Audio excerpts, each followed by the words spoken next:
artists, it's Miss Coon, and last week we read this fantastic book called Bob Ross and Peapod the Squirrel by Robb Pearlman and illustrated by Bob Ross and Jason Kaiser. And we talked a lot about landscapes and the three parts that you usually find in a landscape: the background, the middle ground, and the foreground.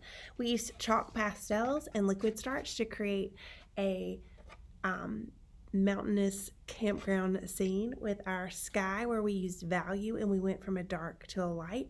We did a mountain line and some sort of field of grass with a few different values of green at the bottom. And today we're going to add detail. So let's get started. Okay, you're getting back your landscape from last week. The starch should be dry and your chalk should be sealed. It shouldn't be too messy if you touch it. And we're going to work on adding details to our picture. You can add any details that make sense to you for a campground. I'm going to show you how to draw a 3D tent. If you would like to draw a tent, you can start with a triangle shape, 2 diagonal lines, and then you'll connect the back. You can have your tent open or you could draw it closed. I like to draw little pegs in the corner.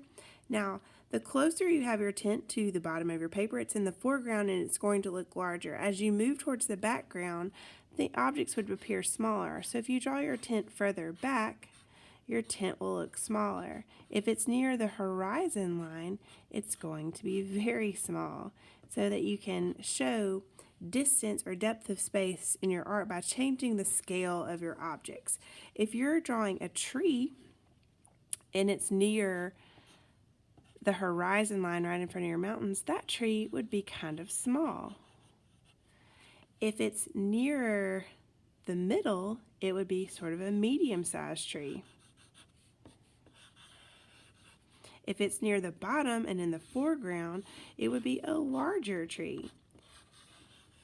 So the size of your objects will increase in scale as they approach the foreground or the bottom of your paper. If you're drawing a river or a road, you could draw a wiggly line, and at the back near your horizon line, it's going to be smaller and it will increase and get larger as it comes into the foreground.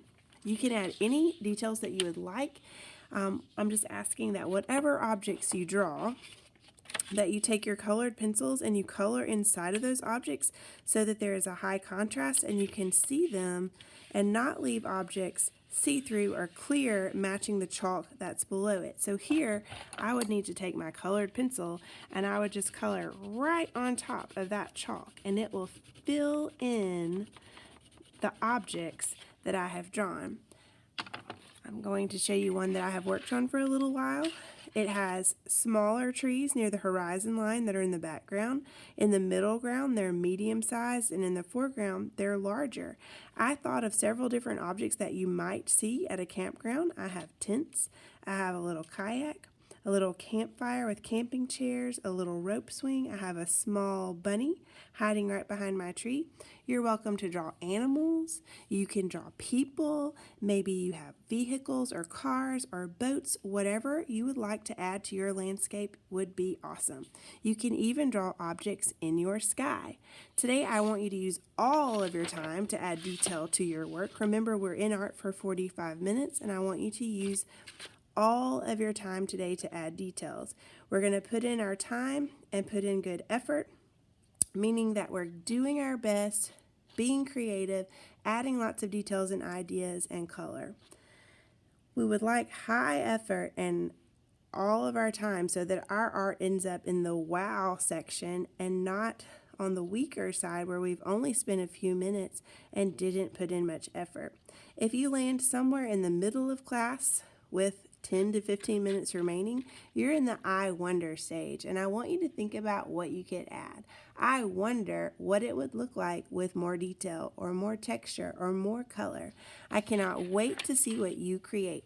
Remember, whatever you draw, if it's near the horizon line, it will be small because it's in the background, and as you move towards the foreground, it will be larger. Enjoy your art.